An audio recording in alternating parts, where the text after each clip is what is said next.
Good evening, everyone, and welcome to the Bridgewater Township Planning Board for Tuesday, December 16th, 2025.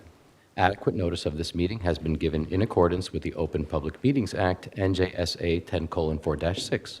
On January 9th, 2025, proper notice was sent to the Courier News and the Star Ledger, filed with the clerk of the Township of Bridgewater, and posted on the bulletin board in the municipal building.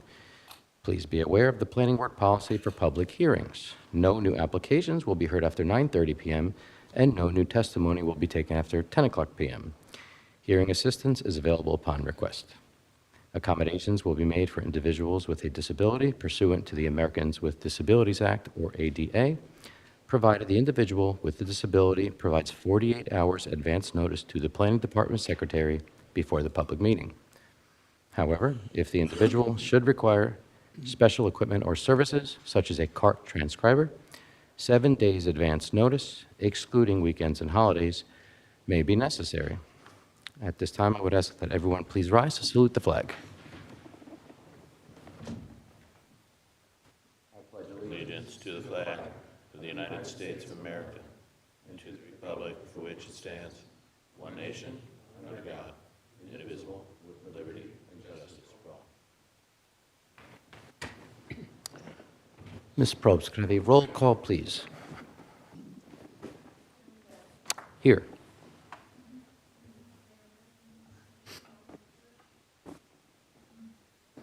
Here. Here. Here.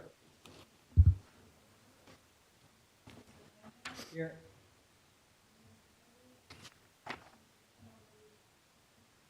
Here. Thank you, Ms. Probst. At this time, if there are any members of the public that wish to address our board on any matter that's not listed in the agenda this evening, please feel free to come forward at this time.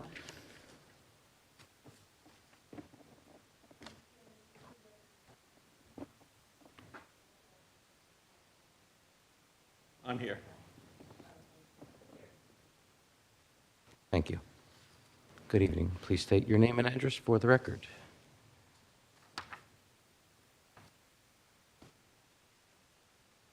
Hi, Kathy Franco, 766 Weemac Road. I guess my first question is, for items that are on the agenda, will we be able to come up and have questions or comments at those points? Correct. And if Okay, you're so referring whether to... it's the master plan review or items that are under review? Correct. If there's any questions or comments related to the item in the agenda, number 9, Master Plan Consistency Review, the public will have ample time to come up and pose any commentary, or rather pose any commentary. Again, it's a matter that's under legislation at this time, and this is not a governing body.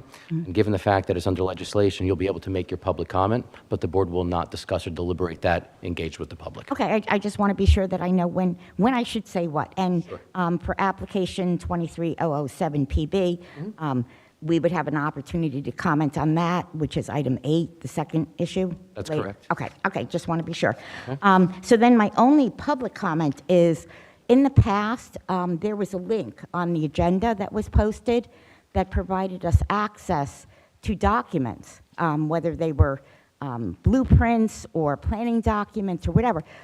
Those links have not been provided the past few months, which is disheartening to me, because I know members of this board, including Michael Kirsch, who's the council representative, have talked about how transparent this administration is and this planning board is. So I was just wondering, is that something that we can reinstitute so that the public has access to it, rather than having to reach out to individuals at the township to try and get access, or to come to the township building, which is not always convenient for those of us who work? Right, thank you. So it's my understanding the ability to access those documents is there, and I don't want to misspeak, so I'm going to ask Ms. Probst if there has been any link that has not been provided in the recent past that should have been provided. I believe everything has been transparent in that regard. Okay. It hasn't been on the past couple, either planning or zoning, that I've noticed. I was just wondering, could it be reinstituted, or could there be a way that it's obvious that we can go to a Dropbox, as a citizen, to look for those.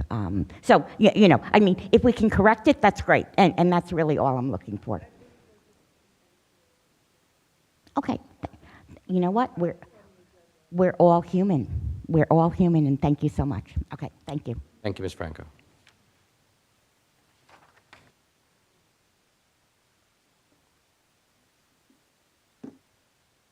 Okay, moving along, that'll close the public portion for this section of our agenda this evening. Did want to make one comment. Ms. Probst, perhaps we can put it on the record here this evening that under item number 8, land development applications, we will not be hearing the wine outlet Bridgewater this evening, correct?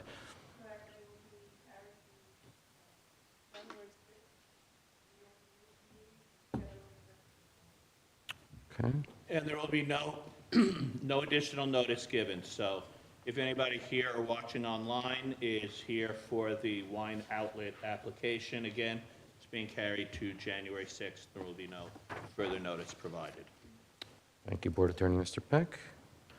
And moving along to Section 6, our board minutes this evening. We do have 3 sets of minutes here up for approval, and the first one is for March 18th, 2025. I ask any member of the dais here if they've had a chance to review, comment, or if they have any changes to the record. Otherwise, I'll take an approval for March 18th, 2025.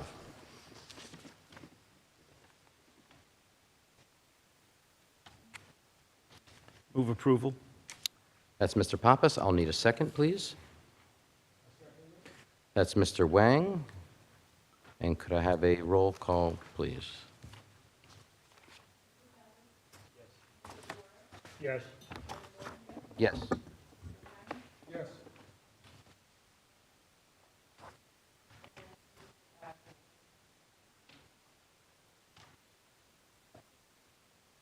Mr. Atkins? Apologize if reading the other minutes. I vote yes. Okay, moving along to the June 17th, 2025 minutes. Any questions, comments, or change to the record? Hearing none, I'll take a motion for approval of the June 17th, 2025 minutes. That's Mr. Banga, and I'll second, please. That's Mr. Pappas. Roll call, please. Yes. Yes.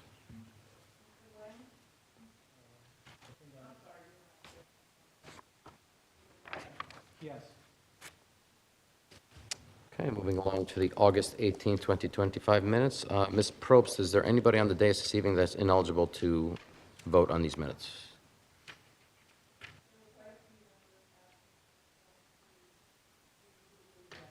Okay.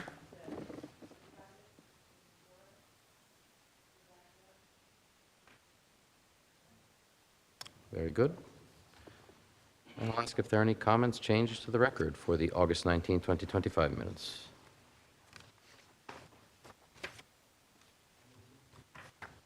That's a motion for moving them. That's Mr. Pappas, and a second, please.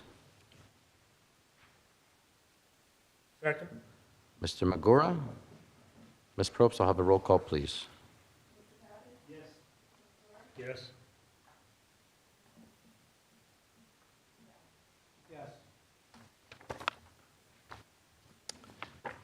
All right, that'll conclude our minutes section here. Moving along this evening, again, item number 8. We do have application number 23-007, that's AR2 Bridgewater LLC, Block 43, Lot 17. And who will be representing the applicant this evening? Good evening, Mr. Chairman, members of the board. Kevin Coakley, Connell Foley, on behalf of the applicant. This is an application for a one-year extension of the final approval that was granted on August 15, 2023. So what it is a extension of the protective period in the statute for applications that receive final approval. It's a customary application to get a one-year extension for a big project like this, which is slowly advancing towards construction. I anticipate that during the extended period it will be under construction. Thank you very much, Mr. Coakley. Good to see you. Now, Mr. Coakley, the resolution was adopted August 15 of 2023, so this one-year extension would relate back to August 15 of 2025. Yes. Would continue to August 25 of 26. Yes, Mr. Peck. Might be seeing you in Agree with that. July or August again in 26. Very good. Does the board have any questions for Mr. Coakley? I guess this is a matter of protocol, but is it 1 year extension or? Routinely granted, for final site plan, an applicant is actually entitled to 3 one-year approvals, but generally as you go, like by the time you're at the 3rd, you should have some reason outside your control why you don't have it. But for this, and especially a project of this complexity, multiple buildings. So I guess, Very just a question, Mr. Coakley, is, what do you expect the timeline in terms of this project? If you've already granted 10 years? This would be the first. You have not granted any. This is the first. So when is that completion expected? Well, it's a several 100,000 square foot project involving approximately 5 buildings. So it will probably start in the next calendar year and will continue for approximately 5 or 6 years would be my rough guess. And to prove, they just need to have a shovel in the ground, basically.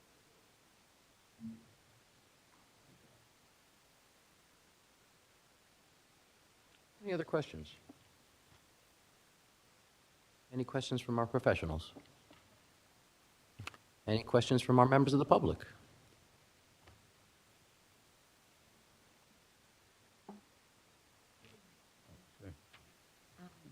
So I just want to be sure I If understand. you could just state your name and address for the Sorry, record. Kathy Franco, Weemac Road. I just want to be sure I understand exactly which project this AR Bridgewater 2 LLC is.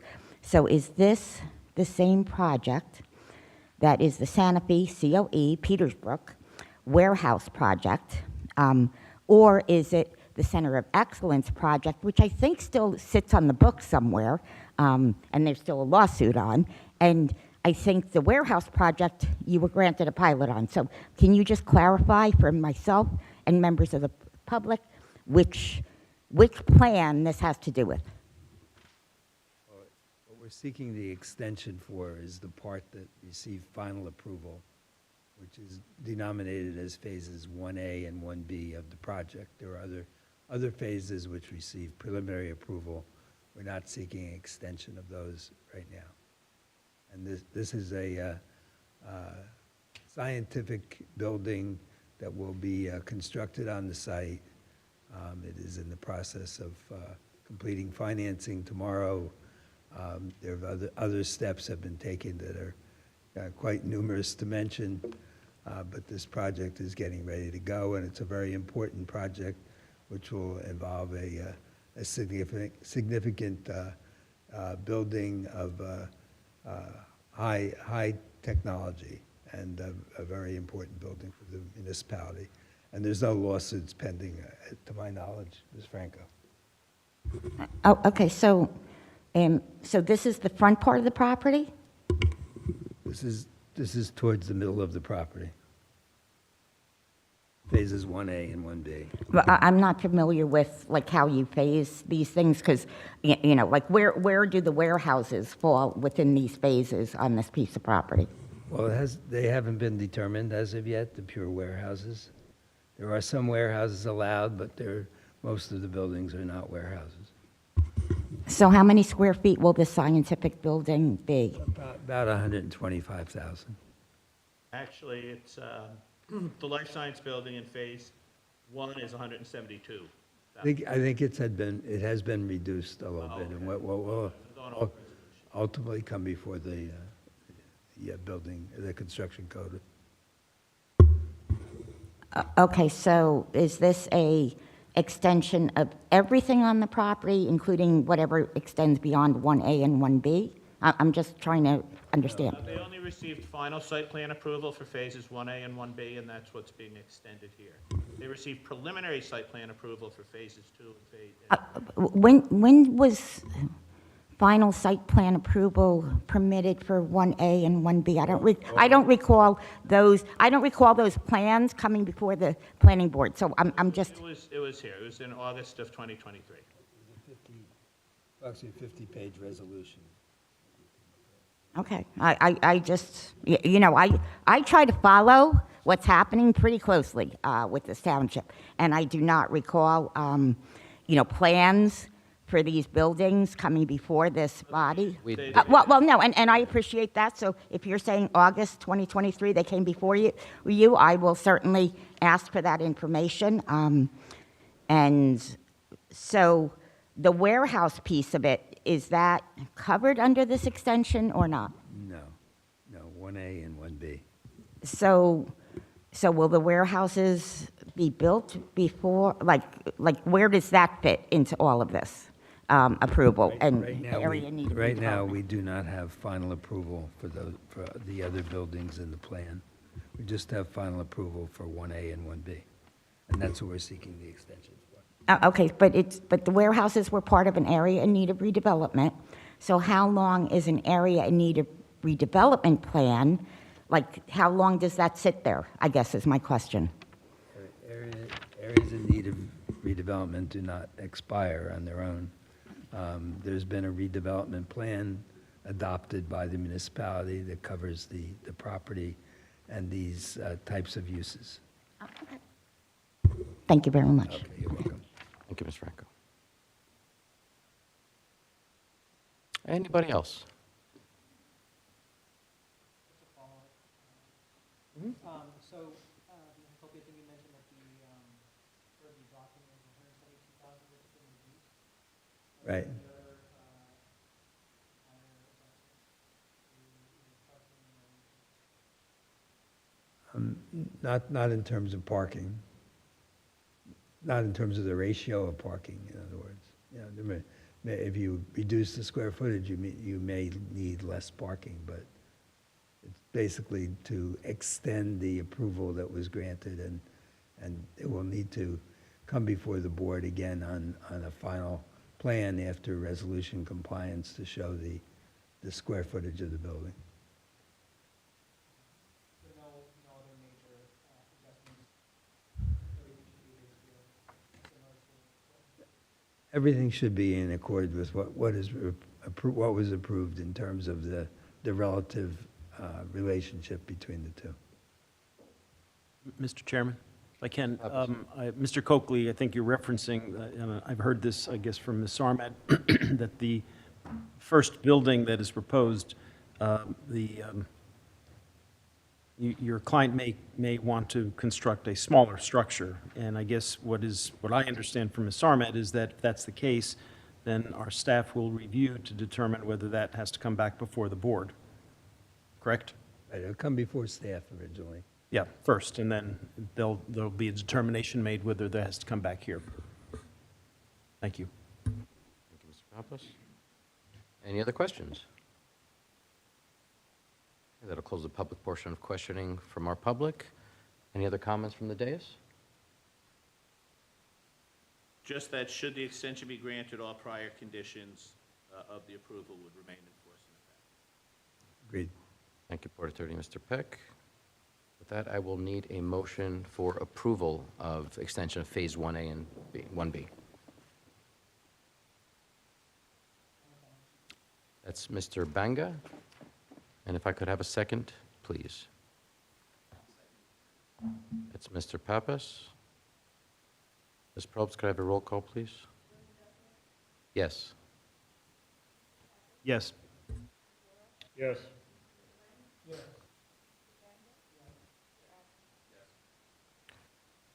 Thank you very much, Mr. Coakley. We look forward to hearing of any progress. Thank you, Mr. Chairman, Mr. Peck, members of the board. Appreciate your attention. Thank you. Take care.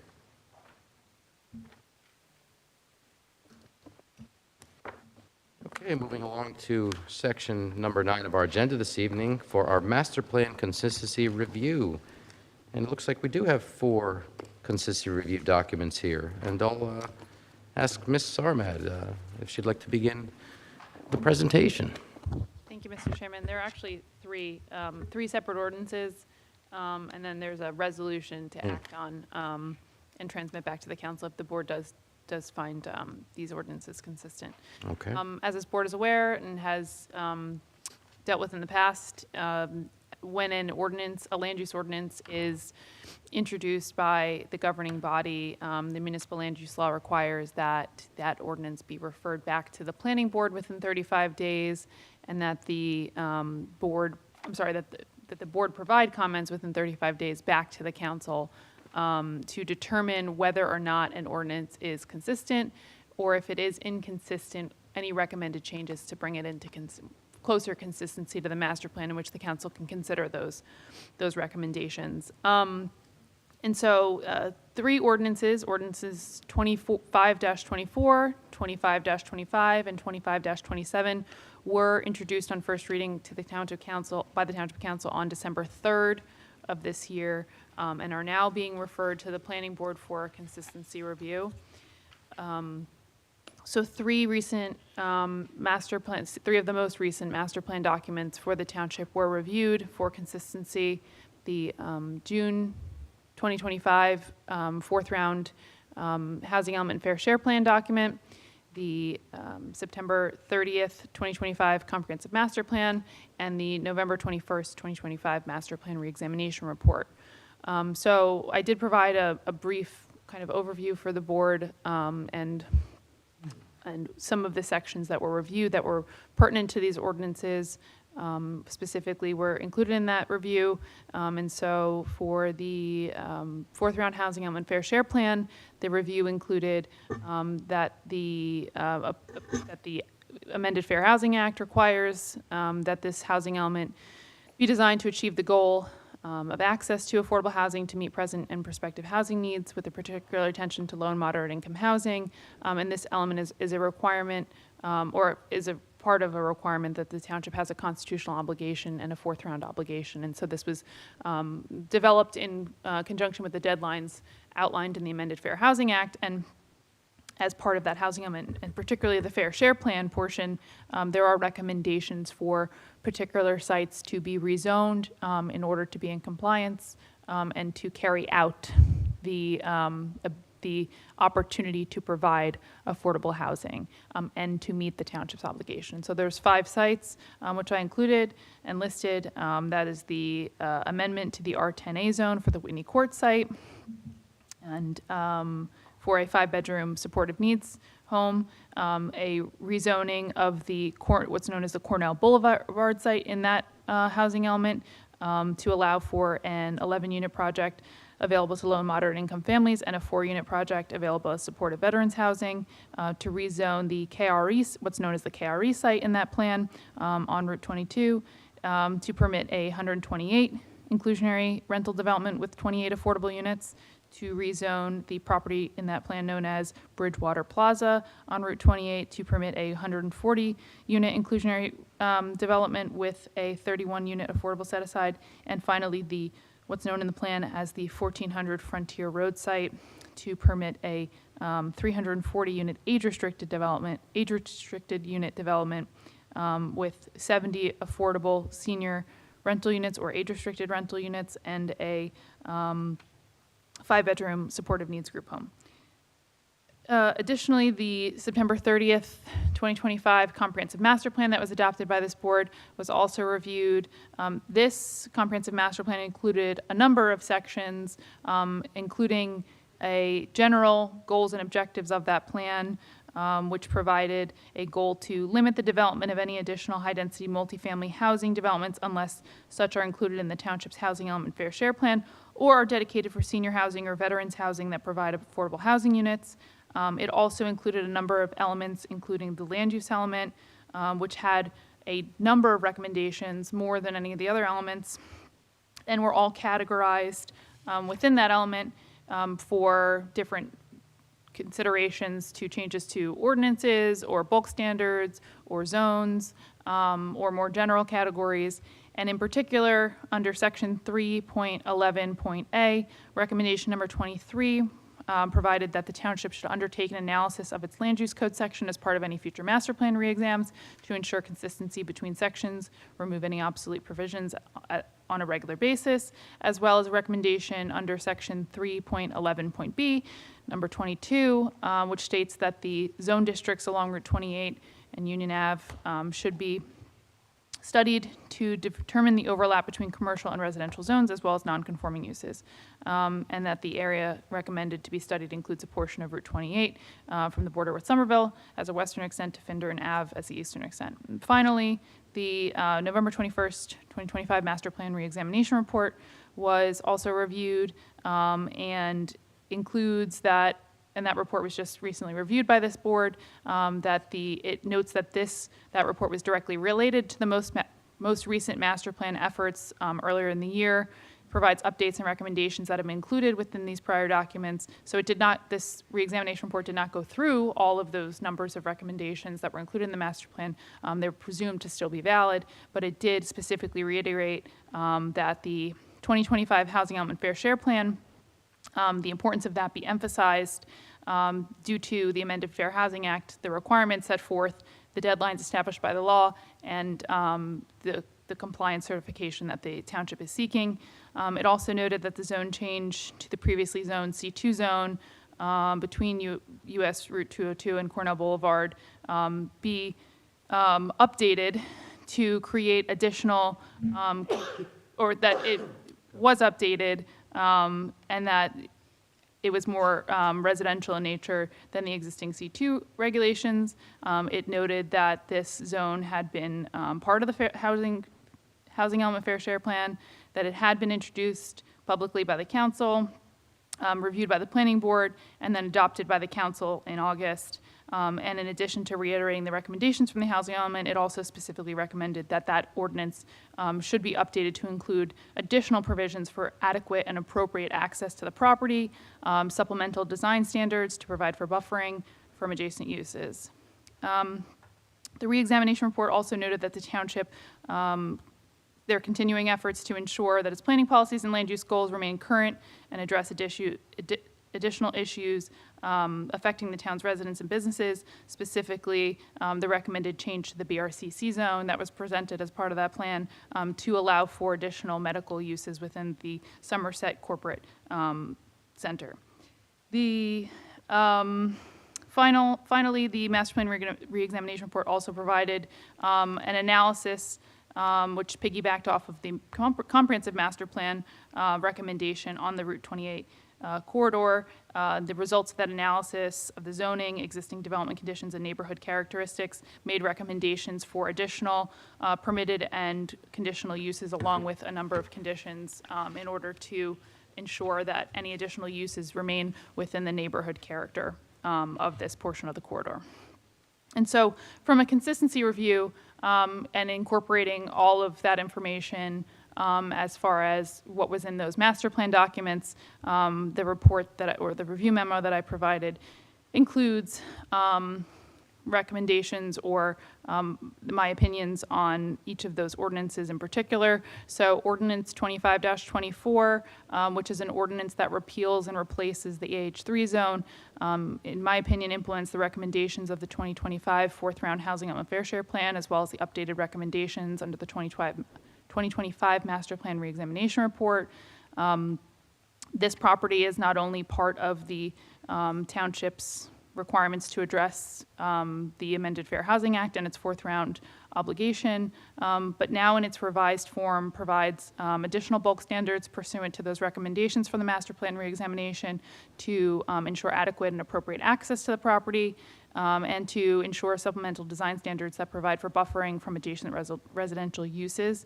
As noted in the review that I went over in the master plan documents, the repealing and replacing of the H3 zone serves to provide those design standards as recommended in addition to the amendment of the zone.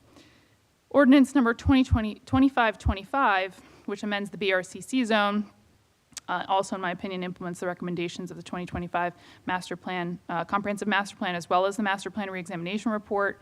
As noted in the documents and what I just went over, the comprehensive master plan makes a recommendation that the township continue to undertake an analysis of its land use code, and the master plan reexamination report specifically talks about including medical uses and specific uses to expand the permitted uses in the zone and to further the goals of examining the land use code. And so it's my finding that this ordinance is also consistent with the master plan. And finally, ordinance number 25-25, which proposes an amendment to this portion of the C1 zone to along Route 28 to provide for additional conditional uses. Also, in my opinion, implements the recommendations of the comprehensive master plan and the master plan reexamination report. All of the recommendations related to both studying the analysis and providing an analysis of the Route 28 corridor, which was done as part of the master plan reexamination, as well as the now proposed uses that are identified in the amended C1 zone ordinance, include to add personal care services to the permitted uses, and to also allow for conditionally permitted uses, including mixed-use buildings, fuel sales with sale of convenience items, co-working, flex office space. Each of these uses include specific standards that govern the use. They ensure that they remain within the purposes of the neighborhood commercial zone and are directed at having minimal impact on the adjacent residential zones. For reference, the conditions such as for the mixed-use buildings focus on the layout, design, buffering, landscape requirements. Right now, the C1 zone permits buildings that are 2.5 stories and 30 feet in height, and for mixed-use buildings, it only recommends a slight increase to 3 stories and 38 feet in height.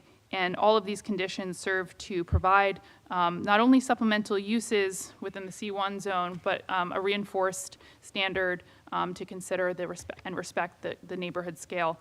And so it's my opinion this ordinance is also consistent with the master plan. So upon this full review of these 3 ordinances, it's recommended that the planning board review these documents and findings, and then if they do find it consistent with the master plan, to transmit their findings back to the council via resolution or memo.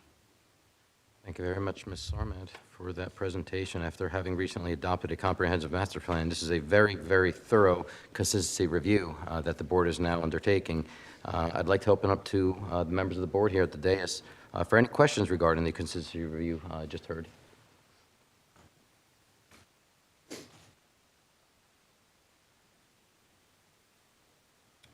May I? Mr. Magora, please. For the area around,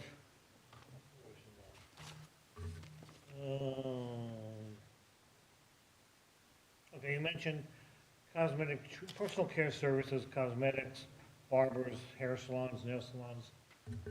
What other businesses are in that area right now? What is permitted, give me 1 second to just open it up.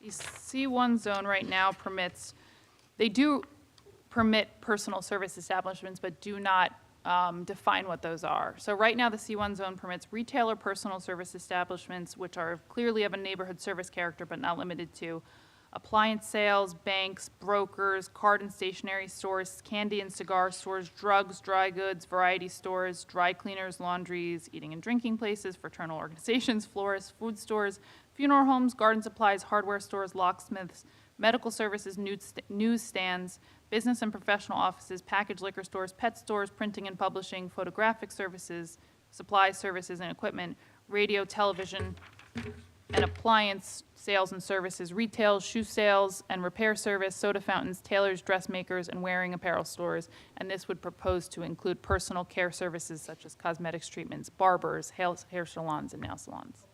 Thank you. You're welcome. Thank you, Mr. Magora. Any other questions? Yeah, Ms. Sarmat, could you just elaborate on that? I know that during the discussions regarding the master plan for the last few years, there was, at the ad hoc committee level, there was a lot of discussion about how years ago, there were certain types of establishments permitted that may not exist to the degree that they did then, and the need to maybe update some of those uses that you've mentioned. Could you just touch on that? So some of these uses, as you heard, are probably not the most popular industries or, brick and mortar stores anymore. But that's honestly something that should be looked at also further. Keeping the difficulty with that is that some of them do exist and you don't want to zone them out of conformity. So keeping those broad and that they've functioned perfectly well in this zone is good. I think that what I've noticed in other municipalities and I've noticed in, retail across the state is that much of it is going from sales to more services related. And so you're not only just seeing, the traditional nail salon, but you're seeing other beauty treatments that are expanding. Not talking about like medical spa, like surgical treatments. I'm talking about, microblading or eyebrow threading or things like that of that nature. And it's just not explicit in the zone. And so, to strengthen and continue to make sure the retail in that quarter remains viable, providing those opportunities for that expansion or making it more explicit. So a small, 2,000 square foot tenant isn't before the zoning board is generally a good thing to do. And then the other proposed change that I guess includes some sort of medical uses. Just to elaborate on that again, I know that there was discussion at the council meeting when that was introduced about, in some instances, the changing nature of office complexes and what this is meant to accomplish for that site. Yes, and so when that was brought to the township council, there was a request from the property owner to make that consideration because there was a pending lease agreement, which I think has now moved forward. And so there was an entire building in that campus that was going to be vacant. And so from a leasing perspective, a good client or a good tenant rather to have in that building, they requested the opportunity for like a high level medical facility, not 2,000 square feet, like 150,000 square foot tenant. For, like I said, a very advanced medical facility. And that's where that request came from. We did undertake an analysis to basically determine if it would have impacts on the parking, if it would have impacts on the office campus.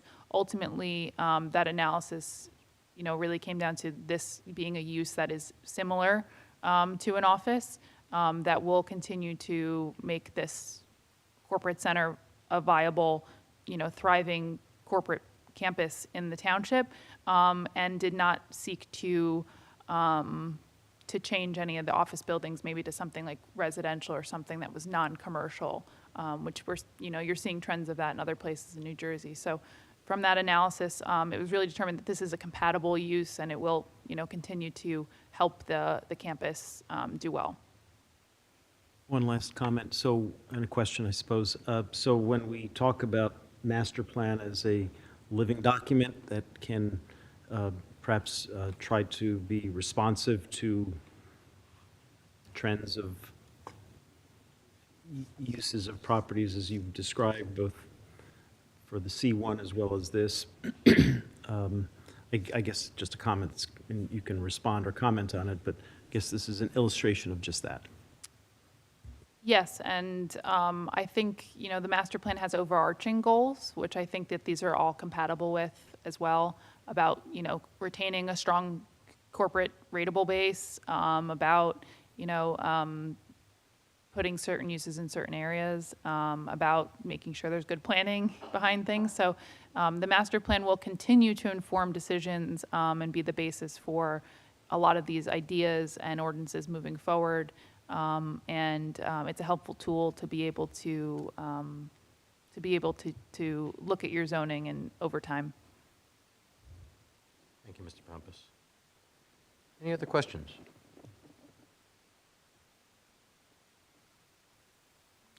Any questions from our members of the public?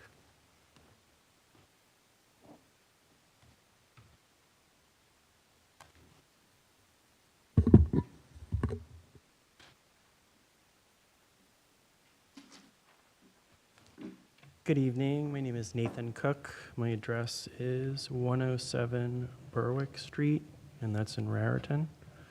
My personal interest in this, specifically the Cornell development, is with respect to my parents who are at 199 Cornell Boulevard, and of course, there are friends and neighbors in the surrounding area. So I want to say your name correctly, Ms. Sarmon? Correct. Could you just reread the section about access to the Cornell property, please?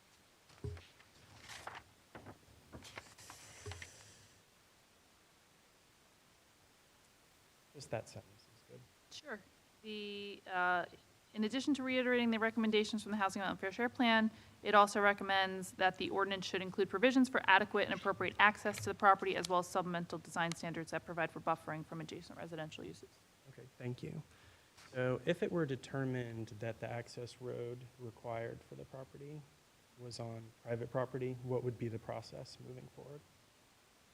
So I can tell you with strong confidence that that is not the route that development will go. If private property were to be utilized, I think there would be a whole legal process. I'll defer to our board attorney about takings and fair compensation and all of that. I don't think that comes into play here. And Unless there's an existing, if you're not using an existing right-of-way, it's going to be a very, very impractical. correct. Okay, so the only document I've seen does show an access road where my parents' driveway and their neighbor's property is.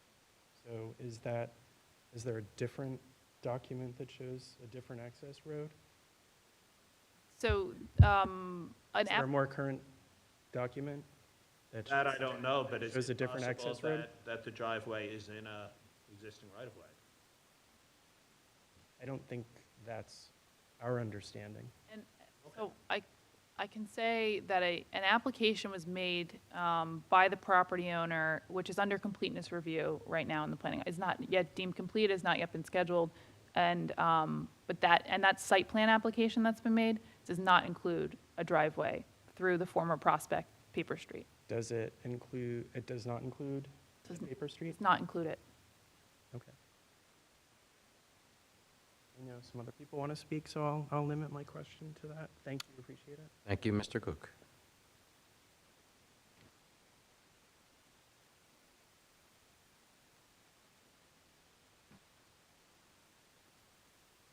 Good evening. My name is Kim Wortman, and I live at West Summit Street in Somerville, New Jersey. I'm also here to speak or ask questions about the Cornell property, or Cornell Boulevard, block and lot 406, 2.01. And I just wanted to ask, so the site plan, you mentioned a site plan. Has a site plan been submitted for the Cornell block and lot 406, 2.01? A site plan was submitted to the Township Planning Office. Recently, or? I don't know, maybe last week? Last week. Okay. So they're undergoing a 45-day completeness review. Up to 45 days, they could be deemed incomplete. It could extend pursuant to the MLUL. And is that something, as a member of the public, I can obtain via an Oprah request? And if so, within what time frame? I'll let Nancy know. Thanks so much. No, I appreciate it. Members of the public can come in to view the application in the file. Oh, you can? Okay. So you come into My office. your office? Okay. Awesome. Got to take notes so I don't forget.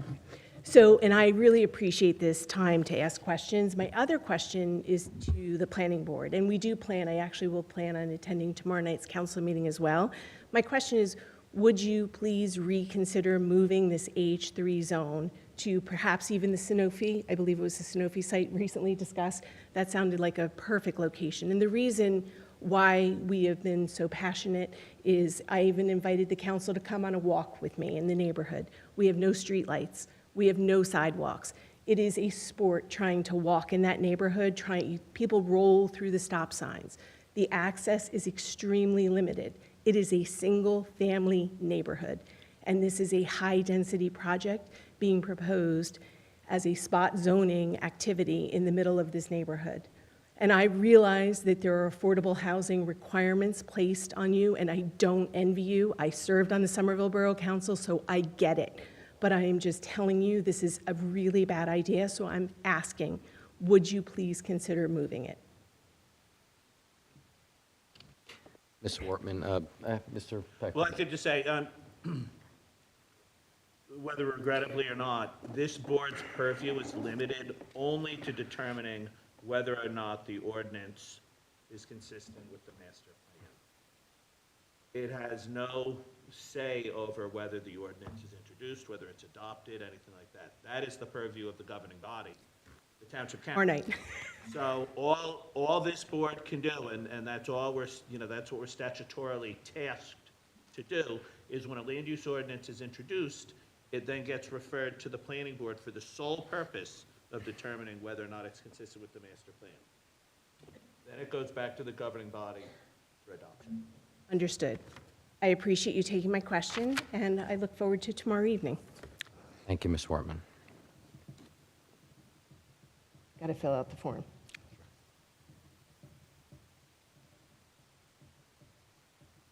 Anybody else?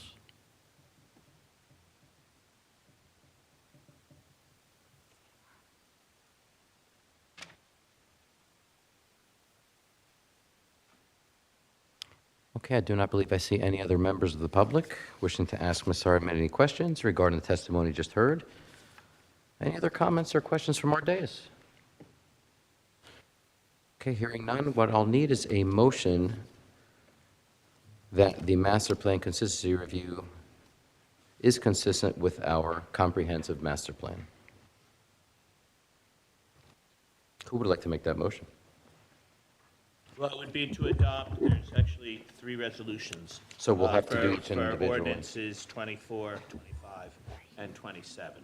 Okay. So, yeah, they would need to for each one. So why don't we start with the 100% affordable multifamily residential development units, affordability controls in Block 406, Lot 201, that first item there. Who would like to make that motion? That's Mr. Pappas. I'll need a second, please. Second? Mr. Magura? Ms. Probst, a roll call, please.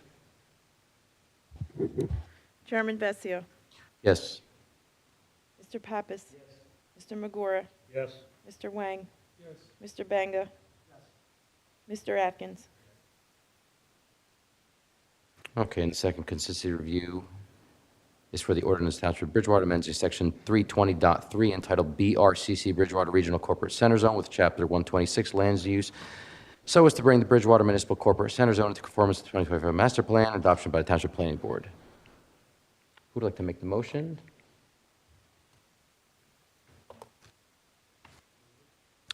That's Mr. Pappas. I'll need a second. That's Mr. Banga. Ms. Probst, a roll call, please. Chairman Bessia. Yes? Mr. Pappas. Mr. Magora. Yes. Mr. Wang. Mr. Banga. Mr. Atkins. And once again, the third one, again, in looking for consistency with our master plan is the ordinance Township of Bridgewater, amending Section 126 of the Bridgewater Township Code, amending Section 126-311 titled C1 Neighborhood Business Zone to permit additional conditional uses. Who would like to make that motion? That's Mr. Pappas. I'll need a second, please. Second? Mr. Magora. Ms. Probst, a roll call, please. Chairman Bessia. Yes? Mr. Pappas. Mr. Magora. Yes. Mr. Wang. Mr. Banga. Mr. Atkins. Okay, Board Attorney, Mr. Peck, we also do have a resolution, correct, consider for the memorialization action of this consistency review. Actually, we have just made those motions, so I stand myself corrected. Yeah, I believe we just Yes, have we did. The open space Just and the open recreation plan element. Let the record show that Councilman Kirsch has arrived at 7:52. Okay, time is 7:52. Welcome, Councilman Kirsch. Just in time for Ms. Sarmad to bring us to item 10 in our agenda, and that's the master plan open space and recreation plan element. Do we have another presentation here? You have to hear from me one more time this evening. Okay. And so this, I think I noted at the last planning board meeting, this is the last element of the master plan that is not yet to be adopted. As you hopefully have seen in the document, it was prepared by CME Associates. They could not be here this evening, so, and I had worked with them on it, and so I will be presenting it. And I will provide an overview. I'm not going to ask that this board take any action this evening. I would like, if there are any, additional comments or recommendations from the board, that we move to adopt it in full in early next year. Okay. But I will provide an overview for the board. And I only say that because if there are any recommendations, I can't assure you that they'll make their way in. I just want to make sure that they can get back to CME, who is the party that, professionals that sign this document. So I'll provide an overview. I'll try to answer as many questions as I can. And like I said, it'll really just be a presentation this evening. No action is requested. Okay, and just to avoid any confusion for our members of the public, this is very separate to the comprehensive master plan that the township has adopted. It is a new element, like one of those chapters. It's like a land use element. This is an open space and recreation plan element. So it is part of our master plan, but just prepared by another party and so done separately for that reason. Okay. And Mr. Chairman, anticipated that there will be further focus here in 2026, both by this planning board and then ultimately by the township council. But, we wanted to present the good work when we had it, and I think that's the intro. Yes, thank you. And so what I'll do is I'll give kind of a general sweeping overview to a lot of the sections and what this plan includes, and try and go into some specifics where I can. And so the beginning of the document includes an executive summary that does summarize what this plan serves as, what this, the vision for open space for the next 10 years or more, and what this plan includes, which is a guide for determining future needs for open space preservation, recreational facilities, and environmental protection to meet the needs of this community. The plan has been prepared with the Green Acres guidelines, which are published by the New Jersey Department of Environmental Protection. The plan includes a set of recommendations that include, that range from mapping, which are really corrections to tax line parcels for certain open space parcels that may be on the Rossi or on the township's open space list, including just corrections to those lines, corrections to the township's Rossi or the recreation open space inventory. You'll hear me say Rossi a few times. That's what that's referring to, which is Rossi is a list that's kept by Green Acres and tracks which properties are encumbered or have utilized Green Acres funding and therefore are under the Green Acres program rules.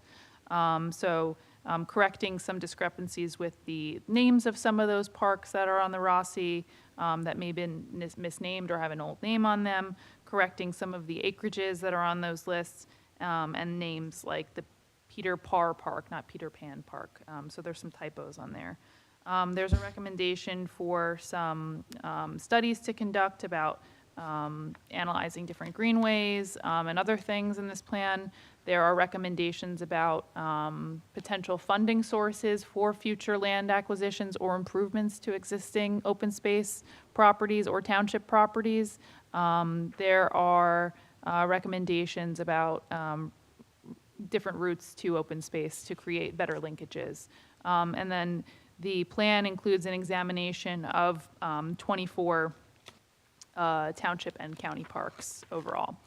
So the document goes through an introduction, which basically defines what this plan is going to be and what parks, recreation, and open space are. So this plan encompasses not only open space, which is just undeveloped land, essentially, that is open, as the name indicates. It can be a local park, it can be a nature preserve, it can be a critical habitat, it can be wetlands, it can be flood hazard area, just undeveloped land.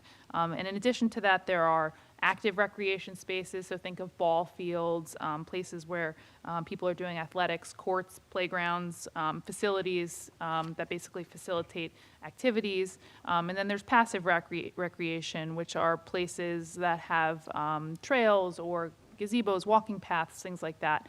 And then there's also historic properties that function as a kind of mix between having historic significance and remaining in that condition, and generally being acquired for protection.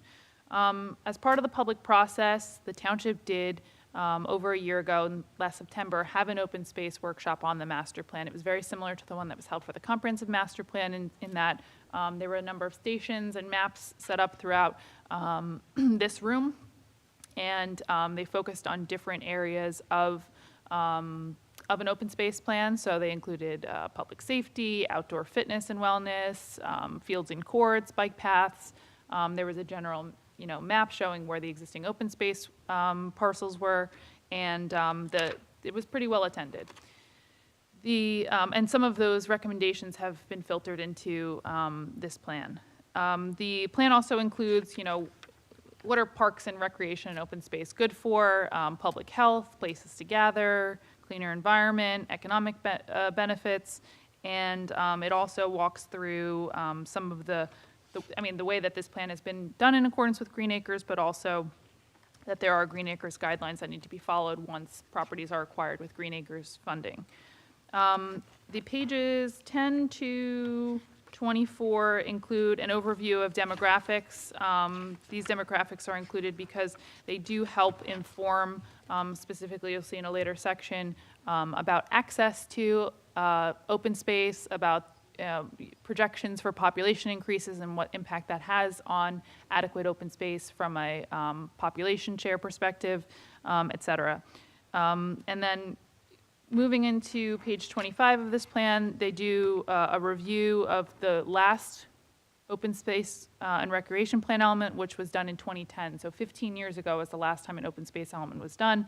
And some of those goals are listed, which include providing proper access and parking at sites which require accommodations for motor vehicles in light of the parking demand, experience at active sports fields, investigate the sharing of facilities and fields with Somerset County and with adjacent municipalities to the benefit of all concerned parties, continue to expand the creation of greenway along the river and stream corridors, utilize access easements where needed to establish a contiguous connection, continue to preserve steep slope areas, wetlands, and floodplains to serve as open space buffers, and to continue to support our support and participation as an active member of the Somerset Regional Partnership, assisting with the implementation of the Regional Center Vision Initiative.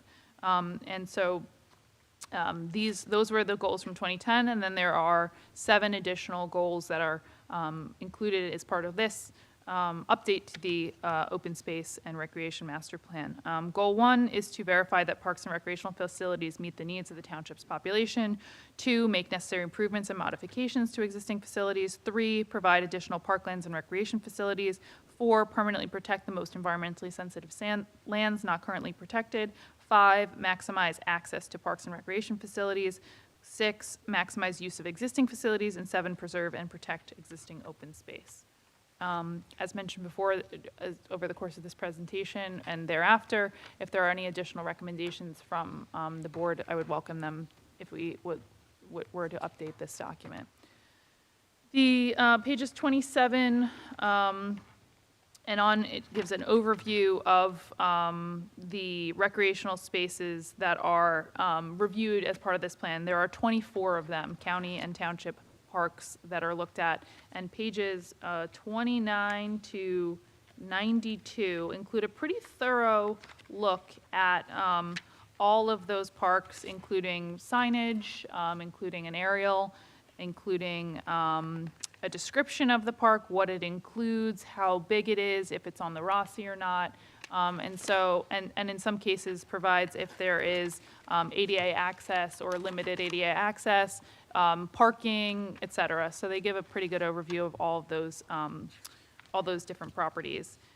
Page 93 includes a field inventory to show what kind of active recreation fields the township has, where you can see we have a number of baseball fields, some softball, some multipurpose, only 1 cricket field, 6 soccer fields, 4 football fields. And that information was all utilized to do a field analysis. So you'll see that on page 94. There's a field analysis of each of the ones that have those ball fields, and then moves into looking at trends in children's sports and potential facility recommendations based on that. And so they utilize, there's 3 township properties that are identified within the document on Vossler, Milltown Road, and Camp Cromwell.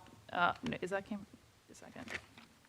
Sorry, Vossler is Camp Cromwell, Milltown Road, and then one in the Somerset Corporate Boulevard, which is their baseball fields across from the park there, right around the corner from here.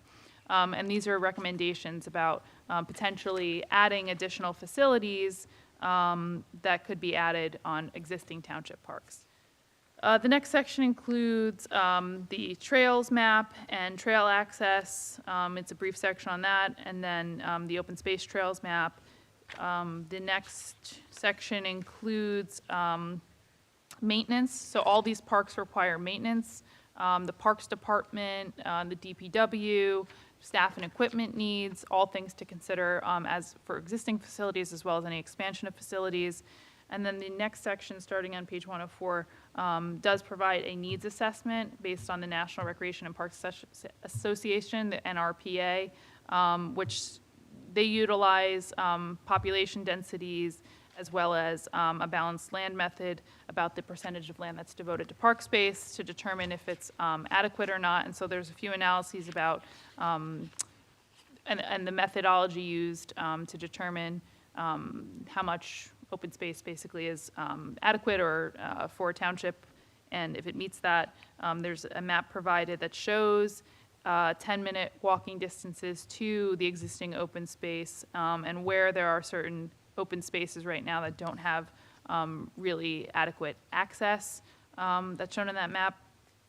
And then there are also suggested NRPA field sizes, court sizes that should be integrated in as new facilities or existing facilities are improved to kind of meet the modern standards that are included in those suggestions.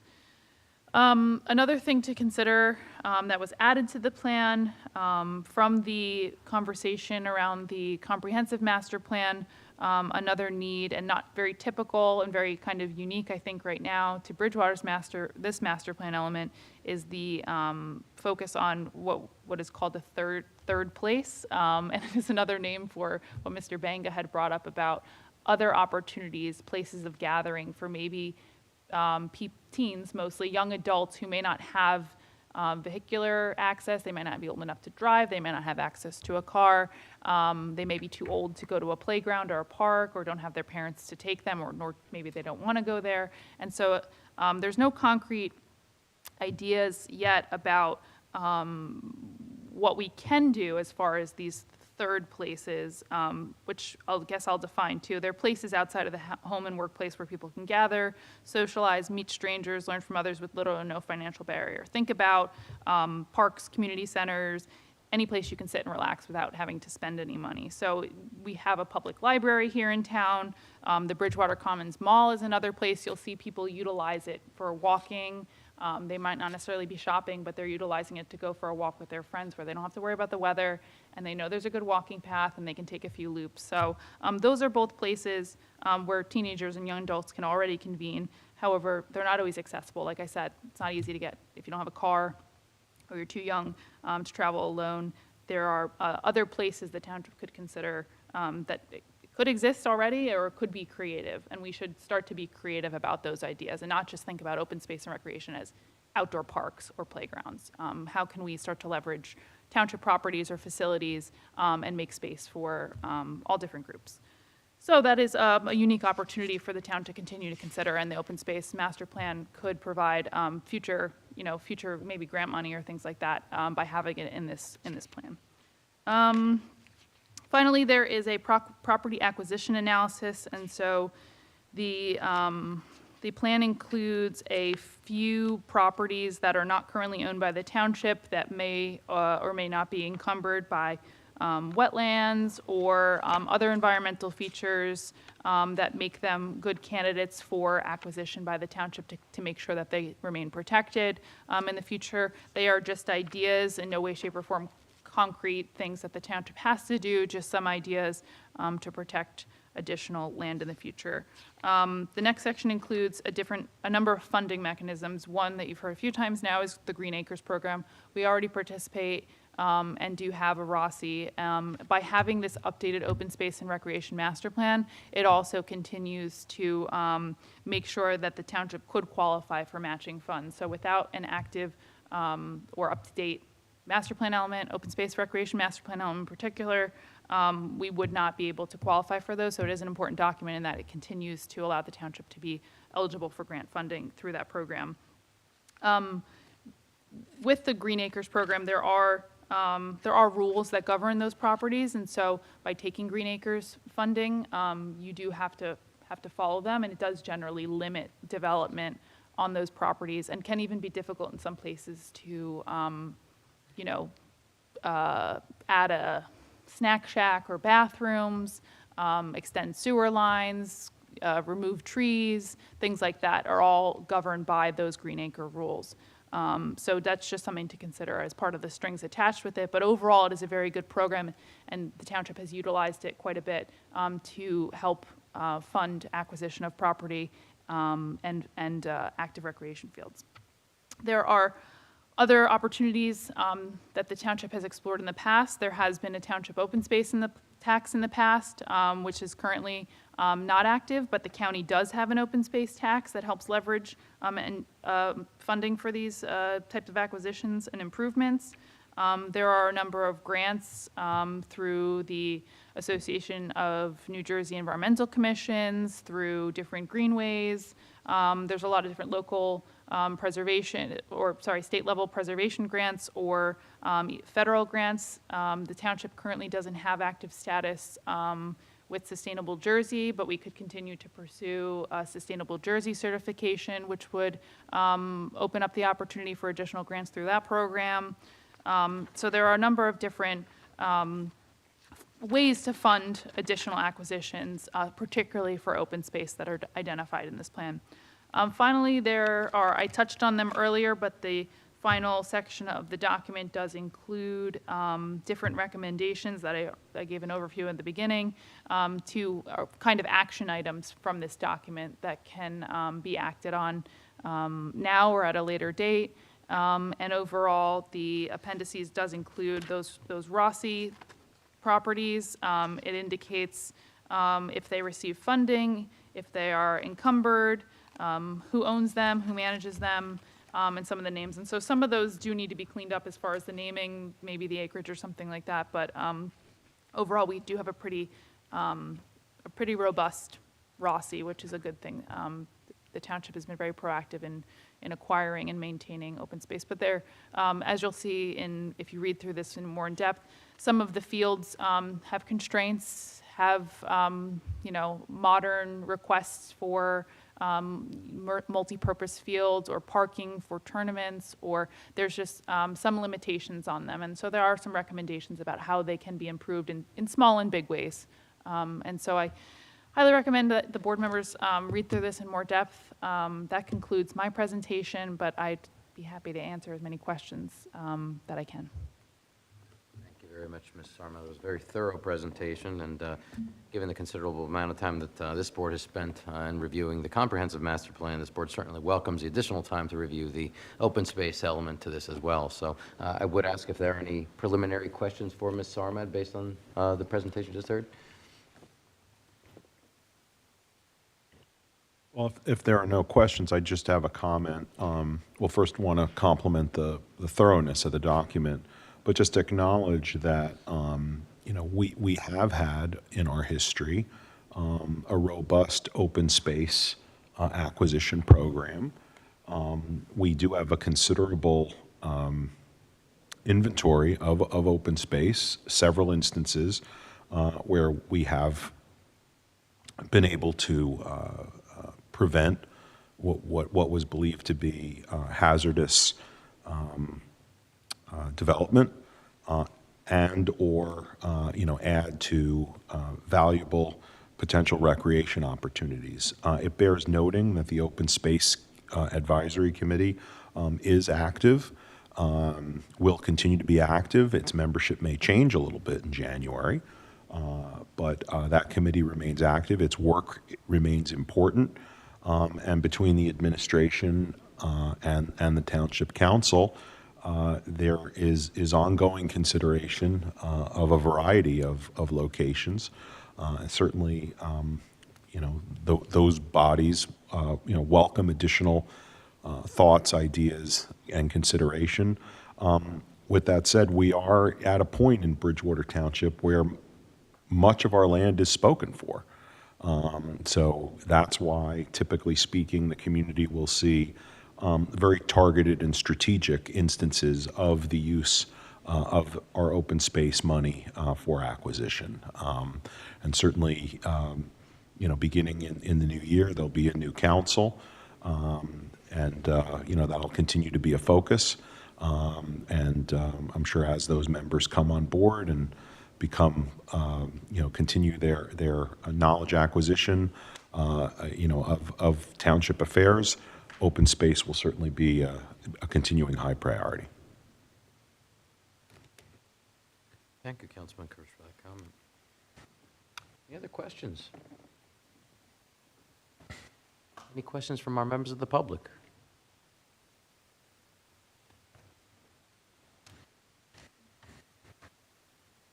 Hi, Kathy Franco, Weemac Road.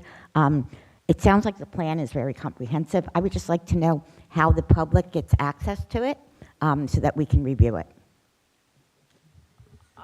I will make sure that an electronic copy goes on our master plan website, so I'll make sure that's up. We just got this 10 days ago from CME, so we have hard copies down at the planning office if you ever want to come and review, but we will make sure that it gets, at least in this unadopted form, gets online. Awesome, great, thank you very much. No problem. Thank you, Ms. Franco. Anybody else? Okay, then I'll close the public portion for this as well. Any final comments from the board? Ms. Sarma, would you like to close it? Thank you for listening to the presentation. I look forward, if you have any recommendations upon, further mulling over the document and reviewing it. And we can look forward to hopefully adopting this early next year. Thank you very much again, Ms. Sarma. We look forward to it. Okay, moving along this evening. Ms. Probst, would we like to discuss what the calendar looks like at this point? I think we're done for the year, I believe.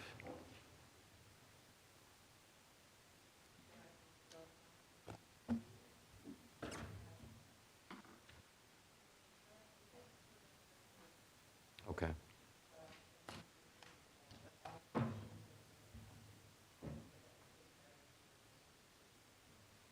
Very good. Any comments? Yeah, Mr. Chairman, if I may, before we adjourn, acknowledge that tonight is my last meeting. It's not only the last meeting of the year; it'll be my last meeting, at least for this tenure, on the planning board. One of my incoming new colleagues on the township council, I believe it's going to be Councilwoman-elect Isla, will be the member in this position. But I just wanted to acknowledge my appreciation to each of you, my firm belief that we've done outstanding work over the last 2 years, and then for those of you who are here, 2 years, for 2 years before those 2 years. So I was the representative in 21, 22, no, 20, 21, 24, 25. So I just wanted to thank you for your friendship, for your hard work, dedication, contributions, and on behalf of the citizenry, thank you for the good work that's done here. I've often said that changing the face of Bridgewater needs to be done very carefully, whether it's on a planning board, a zoning board, council, and needs to be done deliberately and carefully, considering all impacts and ramifications. And I'm proud to say that during this time, we've achieved that. So also on a personal level, just want to thank you for making me a better board member, making me a better council person. Always learning something new every day when it comes to this stuff.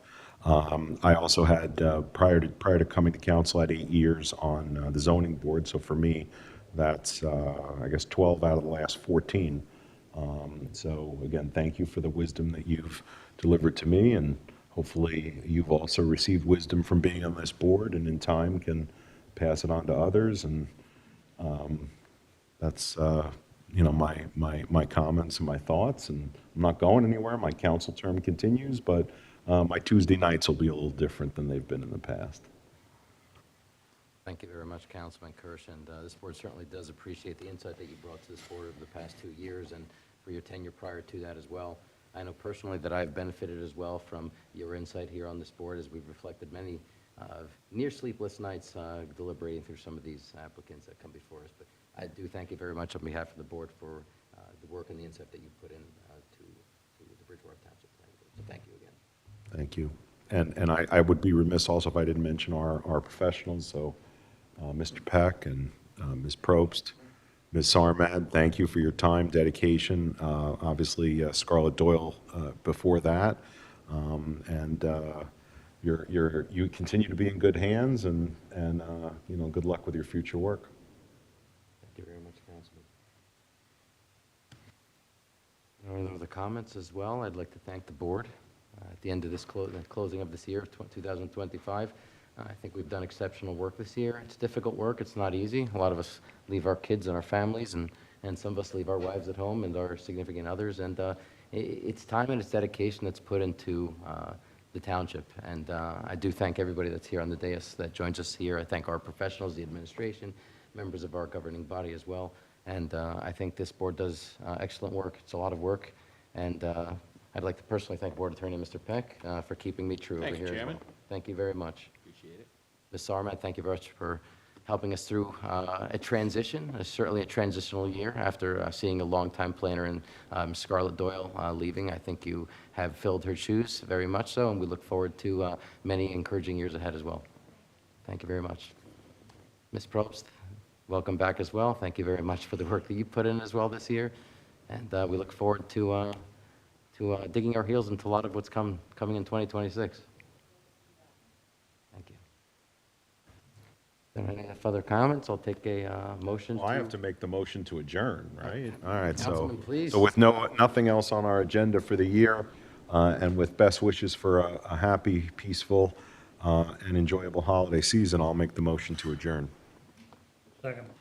Mr. Magura, all in favor? Aye.